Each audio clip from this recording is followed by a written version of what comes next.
Isakar bin Yakub, Isachar, dalam tradisi Yahudi, Kristen, dan Islam, adalah salah satu dari 12 anak laki-laki Yakub dan pendiri salah satu dari 12 suku Israel, yaitu suku Isachar. Ibunya adalah Lea, salah satu istri Yakub.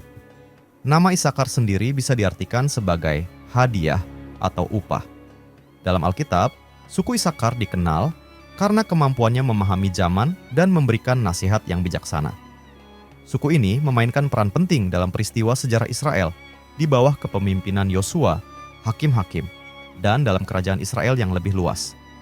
Dalam konteks keagamaan Islam, Yakub dan putra-putranya, termasuk Isakar, dihormati sebagai bagian dari garis keturunan yang terhubung dengan Nabi Ibrahim. Isakar bin Yakub, dalam tradisi Yahudi, Kristen, dan Islam, adalah salah satu dari 12 putra Yakub dan menjadi leluhur salah satu dari 12 suku Israel, yaitu suku Isakar. Sejarah dan kisah Isakar terutama bersumber dari Alkitab Ibrani dan kitab-kitab lainnya dalam tradisi agama-agama Ibrahim. Berikut adalah beberapa poin penting dari sejarah Isakar. Isakar adalah putra kelima Yakub dari istrinya Lea, yang merupakan istri pertama Yakub. Nama Isakar dalam bahasa Ibrani sering diartikan sebagai hadiah atau upah, karena kelahirannya dianggap sebagai hadiah dari Tuhan kepada Lea atas ketekunannya. Dalam Alkitab, Isakar digambarkan sebagai seorang yang kuat dan pekerja keras. Yakub memberkati setiap anaknya sebelum meninggal, dan dalam berkatnya kepada Isakar, Yakub menyebutnya sebagai keledai yang kuat, berbaring di antara dua pelana. Ini menunjukkan sifat kerja keras dan dedikasi yang besar. Isakar disebut sebagai sosok yang suka menerima beban berat dan menjalani kehidupan sederhana, tetapi tetap mendapatkan hasil yang memuaskan dari pekerjaannya. Isakar menjadi leluhur dari suku Isakar, salah satu dari 12 suku Israel yang masing-masing berasal dari anak-anak Yakub. Suku Isakar menempati wilayah yang subur di tanah Kanaan, di wilayah yang kemudian dikenal sebagai Lembah Yizreel, di dekat Galilea. Mereka dikenal karena kebijaksanaan mereka. Dalam Salkeh 1 Tawarikh 12:32, suku ini digambarkan sebagai mereka yang memiliki pengertian tentang zaman untuk mengetahui apa yang harus dilakukan oleh Israel. Suku Isakar berperan penting dalam sejarah Israel. Mereka adalah bagian dari bangsa Israel yang dipimpin oleh Musa keluar dari Mesir dalam Keluaran, dan kemudian dipimpin oleh Yosua dalam penaklukan tanah Kanaan. Suku Isakar juga berperan dalam pemerintahan Raja Daud. Mereka disebut sebagai suku yang memberikan dukungan penuh kepada Daud ketika ia menjadi Raja Israel. Isakar dan keturunannya seringkali dihubungkan dengan kebijaksanaan, kerja keras, dan ketekunan. Ini tercermin dalam berbagai literatur Yahudi dan interpretasi rabbinik. Dalam tradisi Kristen, Isakar juga dianggap sebagai figur simbolis, melambangkan kerendahan hati dan komitmen dalam melayani Tuhan. Dalam tradisi Islam, Isakar disebut dalam konteks sebagai salah satu putra Nabi Yakub. Meskipun kisah rinci mengenai Isakar tidak terlalu banyak dibahas dalam Al-Quran maupun hadits-hadits. Namun, seperti semua anak-anak Yakub, Isakar dipandang sebagai sosok penting dalam sejarah awal Bani Israel dan seringkali dipahami sebagai tokoh yang diberkahi Tuhan. Dengan demikian, Isakar bin Yakub memiliki peran penting dalam sejarah bangsa Israel dan menjadi simbol kerja keras, kebijaksanaan, dan ketekunan dalam tradisi agama Abrahamik. Dalam kisah Nabi Yusuf, Isakar adalah salah satu saudara Yusuf. Meskipun peran individual Isakar tidak menonjol dalam narasi ini, ia termasuk di antara saudara-saudara yang menjual Yusuf ke dalam perbudakan. Kisah ini dimulai ketika saudara-saudara Yusuf merasa cemburu dengan kasih sayang yang lebih diberikan Yakub kepada Yusuf. Mereka akhirnya memutuskan untuk menyingkirkan Yusuf, pertama-tama dengan berencana membunuhnya, tetapi kemudian memutuskan untuk menjualnya sebagai budak ke pedagang yang menuju Mesir.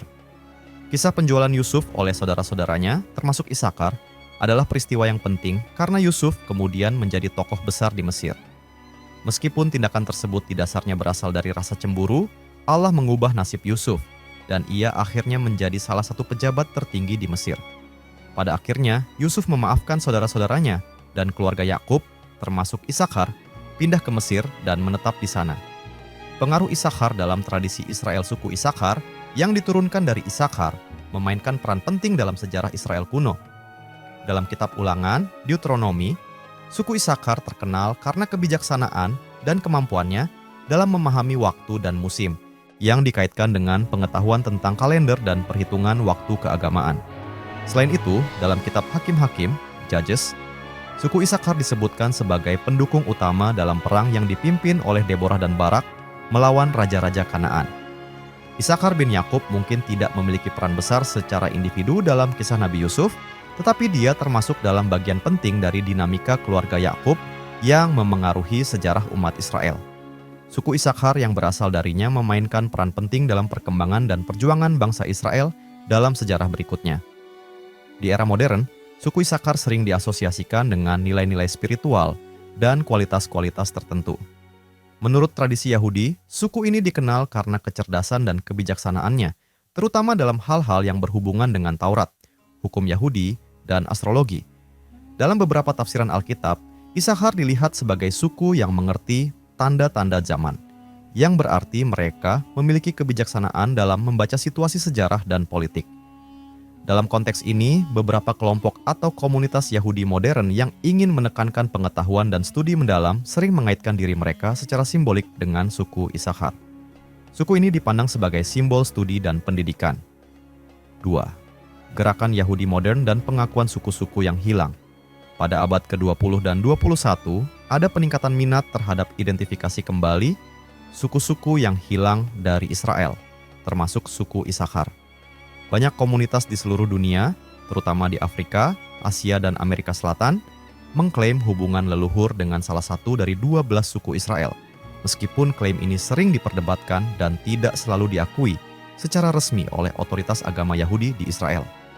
Beberapa kelompok di India dan Afrika, seperti komunitas Bnei Menashe di India atau suku-suku Lemba di Afrika Selatan, mengklaim keturunan dari suku-suku Israel, meskipun mereka tidak secara khusus mengidentifikasi diri dengan suku Isakar. Namun, pencarian dan pengakuan kembali terhadap suku yang hilang di era modern tetap menjadi bagian penting dari narasi sejarah kontemporer tentang suku-suku Israel. 3. Relevansi simbolik dalam politik Zionis. Pada akhir abad ke-19 dan awal abad ke-20, gerakan Zionis yang bertujuan untuk mendirikan kembali negara Yahudi di tanah Israel sering menggunakan simbolisme 12 suku Israel sebagai cara untuk menyatukan orang-orang Yahudi dari berbagai belahan dunia. Suku Isakar dalam konteks ini digunakan sebagai lambang persatuan, kebijaksanaan, dan studi untuk membangun kembali negara Yahudi. 4. Kehadiran di Israel modern.